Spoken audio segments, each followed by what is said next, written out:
Welcome back. So today is a new video of me painting some beautiful hornbills. But before we get into this, and while I prep this illustration to paint it, let me tell you a little bit about it.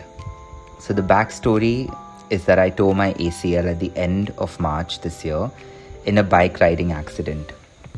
Now, anyone who has had the same unfortunate tear knows that mobility is the first thing that goes out of the window.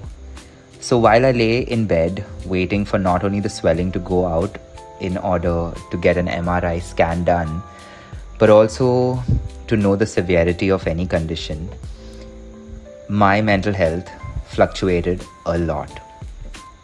I've always been an active guy, so the lack of it kind of started playing with my mind. Lying in bed for days or being confined to my room, my house, wasn't the best. That's when my dear friends came in to help. They lovingly wrapped me in attention and love, even though they knew how hyper-independent I was used to being. Now that story is for another day and probably another video.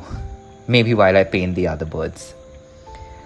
3 months down and post my reconstructive surgery, I returned to my desk and I wanted to thank these loving friends who helped me keep me sane. This illustration is for one such dear friend.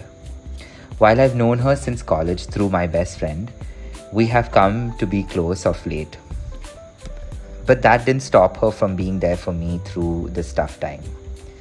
She loves birds. She's an avid bird watcher. And I felt this was the most fitting way I could say thank you to her for her kindness and generosity. I casually, and might I add sneakily, asked her about her favorite birds one night while we chatted. Her first pick was the great hornbills, and that's how this artwork took shape in my mind. Today, we will paint the great hornbills, the star and centerpiece of this illustration. I asked her about her top 4 favorite birds, and over a period of the next few videos, I'll be painting those to show them to you. Today, we will paint the great hornbill, the star and centerpiece of this illustration. She excitedly told me why she loves hornbills and why they were her favorite. They are monogamous and trust each other entirely during the nesting season.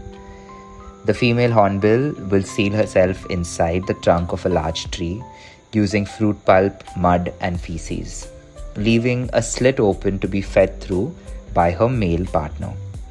Throughout this period of a few months roughly, she relies on him for food entirely. The trust they share in each other is amazing. While there are many such interesting facts about the hornbills, the great hornbills are one of the largest species in the hornbill family, and they are found predominantly in the Indian subcontinent. I'd urge you to go ahead and read up more about them and how fascinating they are. I'm going to drop off now for a while I paint, and I'll come in towards the end and talk to you about the whole process.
now while we move to the second bird, the second seated hornbill, I'm starting out with the same technique of painting the yellow, adding a bit of orange to the casque and the beak, and then spreading it out using water across the whole thing, so it's like a slight gradient.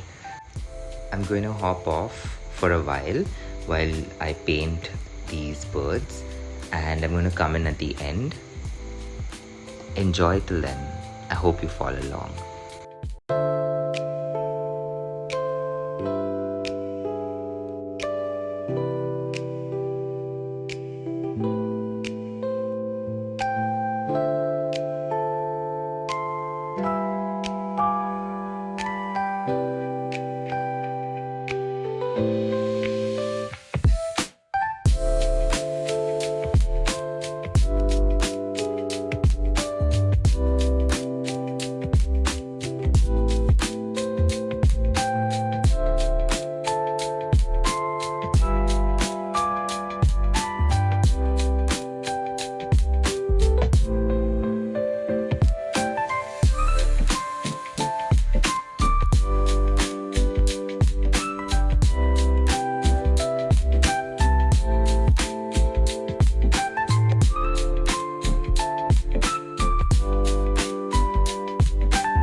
I'm fast forwarding these little portions because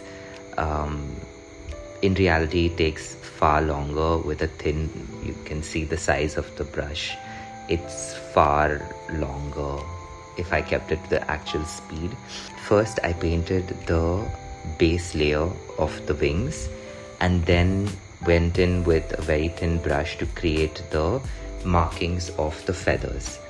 Once I did that, I went back in with another brush and painted in each of the feathers with the color and then gave it a bit of a shadow. So as you go ahead, you will notice me doing that across all of it.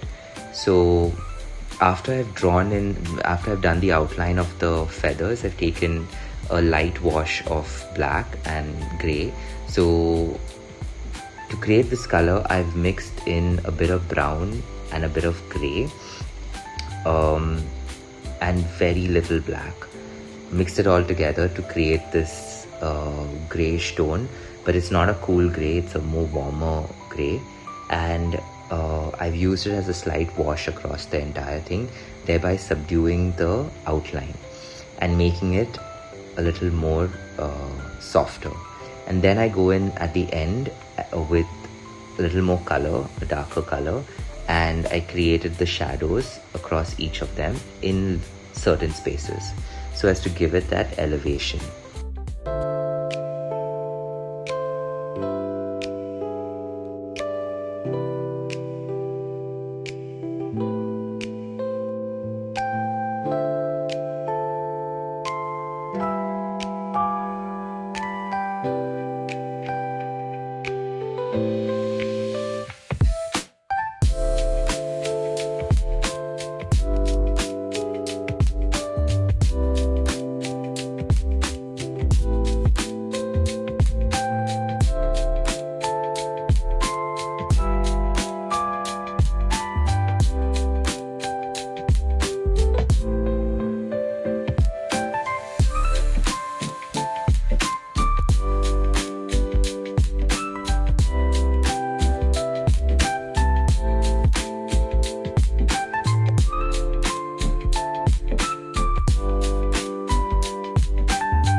I'm doing the eyes at the end, and this is the final look of the two great hornbills.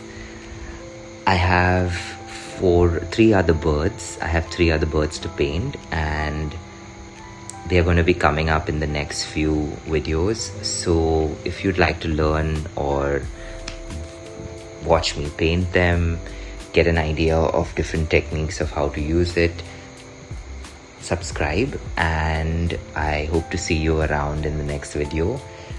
Do comment and let me know if this format works. I'm still figuring out layouts and formats, and I'm not too sure what I'm doing wrong or if this is even landing anywhere. So thank you for watching, and I hope to see you in the next video. Bye bye.